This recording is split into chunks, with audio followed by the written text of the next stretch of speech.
Good morning, everyone. Today I'm making two announcements about the State Department's ongoing efforts to ensure that U.S. taxpayer dollars are not used to subsidize or promote abortions. The first announcement concerns the so-called Mexico City policy.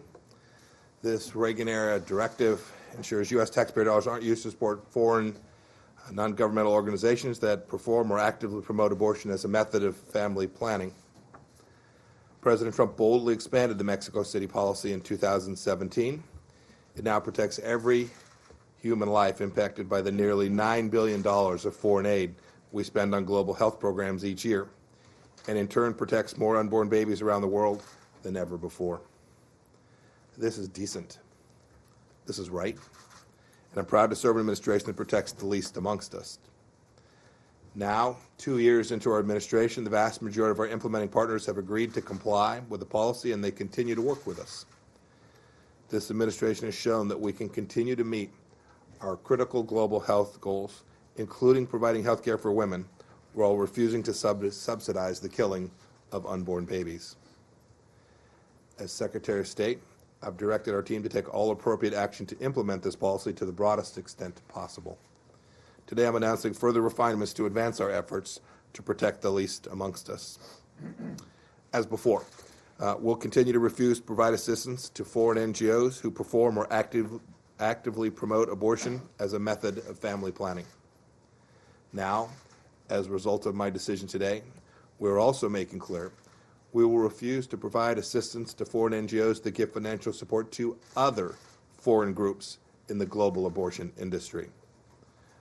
We will enforce a strict prohibition on backdoor funding schemes and add runs around our policy.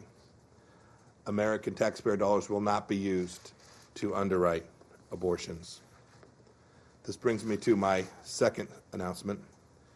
We are also fully enforcing federal law prohibiting the use of U.S. funds, including foreign assistance, to lobby for or against abortion, otherwise known as the Siljander Amendment. In light of recent evidence of abortion-related advocacy by an organ of the Organization of American States, I directed my team to include a provision in foreign assistance agreements with the OAS that explicitly prohibits the use of funds to lobby for or against abortion. The institutions of the OAS should be focused on addressing crises in Cuba, Nicaragua, and in Venezuela, not in advancing the pro-abortion cause. And to ensure that our message is heard loud and clear, we will reduce our contributions to the OAS. Our reduction equals the estimated U.S. share of possible OAS expenditures on these abortion-related activities. The American people should rest assured that this administration and this State Department and our USAID will do all we can to safeguard U.S. taxpayer dollars and protect and respect the sanctity of life for people all around the globe. I could take a couple questions. Any questions on top? Yes. Aaron, go ahead. Thank you. Mr. Secretary, some people have called the Mexico City policy Trump's global gag rule. What is the problem with describing it as this, and do you take exception to that description? Yeah, I mean, that's silly. This is a policy that is designed fundamentally to protect human beings. It's not the policy we're arguing about. We're talking about human lives. And our mission statement is very clear. We can achieve, as I talked about, all the global health objectives that are so important, so imperative, the great work that many of these foreign NGOs do without running the risk that it'll be used to perform abortions or advocate for abortions. This is important. It's deeply consistent with the most moral behavior of governments, and we're determined to make sure that we don't allow taxpayers' dollars to get to these places. Follow up on this? Yes. Matt, please go ahead. Can you be a little bit more explicit about which organ of the OA is it? PAHO, and if and how much it is? We'll get you a set. We have a sheet. We'll happy to provide you some more details on that. Okay, and then just secondly on a different, well, not slightly different, a lot different. Are you disappointed at all of the reaction from the UN chief, from Canada, from Turkey, and the Gulf states about the reject, in essence, saying they're not going to sign on to the Golan recognition, and they don't, and they are going to uphold the Security Council resolution that found the annexation null and void? Well, I'm saddened by that, but not surprised. I remember the move to Jerusalem of our embassy as well. In each case, we're simply recognizing facts on the ground and the reality and doing the right thing. We hope those nations will join us to understand how important that is, how right it is. And we are continuing to have conversations with, you mentioned a handful of countries, with each of them about this issue, about our decision and why we believe this is fundamentally the right decision as well. Caller Bia, go ahead, Nadia. Thank you. Hi. Hi, Mr. Secretary. Just to follow up on the Golan, yesterday Prime Minister Netanyahu said that basically he's entitled to keep it because they won it by war. Are you setting a precedent that powerful countries can actually overtake land over international law? Yes, ma'am. That's a good question. The answer is absolutely not. This is an incredibly unique situation. Israel was fighting a defensive battle to save its nation. And it cannot be the case that a UN resolution is a suicide pact. It simply can't be. And that's the reality that President Trump recognized in his executive order yesterday. Washington Post, Carol Morello. Mr. Secretary, Yes, ma'am. many of the NGOs that provide health care on the ground, particularly in Africa and some Asian countries, tell a totally different story than what you do. They say that this is particularly hurtful to health care to women in the rural areas, and in fact it will lead to more pregnancies and inevitably to more abortions. How do you respond to this? And Yeah, is they're there just wrong. anything you're doing or can do? They're just wrong, Carol.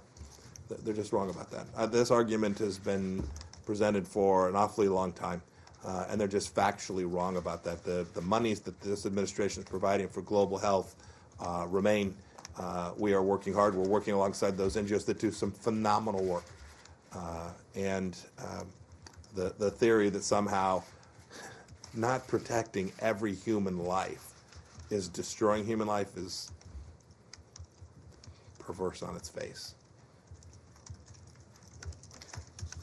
Reuters.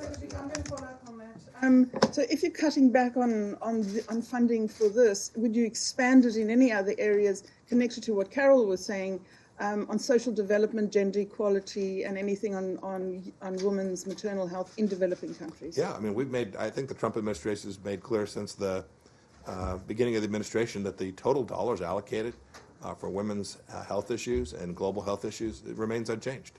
We're just ensuring that those dollars aren't used to underwrite abortion, something that's required in the case of the Silva Amendment in federal law. Last question. Mr. Secretary, one more on this topic. You said that it's important to protect the sanctity of life, and talking about some of these NGOs on the ground, they have to make the choice now whether to get those federal funds or keep providing things like HIV and tuberculosis funding. Last year, 940,000 people died of HIV and AIDS, 1.6 million died of tuberculosis.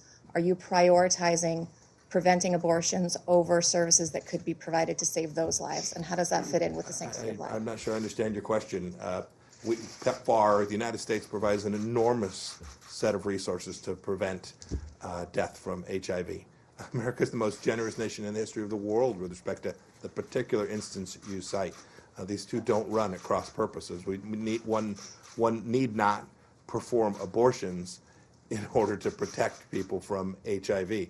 They're fundamentally disconnected, But are you and so forcing- there's no prioritization there. We still consider PEPFAR and all of the activities, the global health initiatives that the United States government and the State Department in particular underwrite to be central to achieving objectives that are important for the world and important for the United States.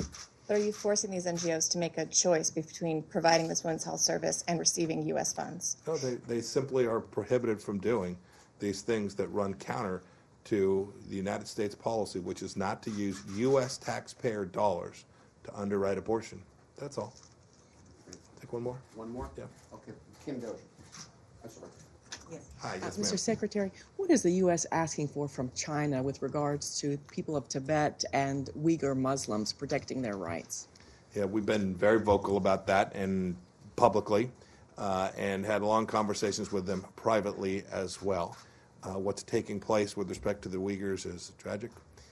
The numbers are in the certainly hundreds of thousands. This is, I think we use the words historic human rights abuse. and we're working to convince the Chinese that this practice is abhorrent and ought to be stopped. Great. Thank you all very much. Have a great day.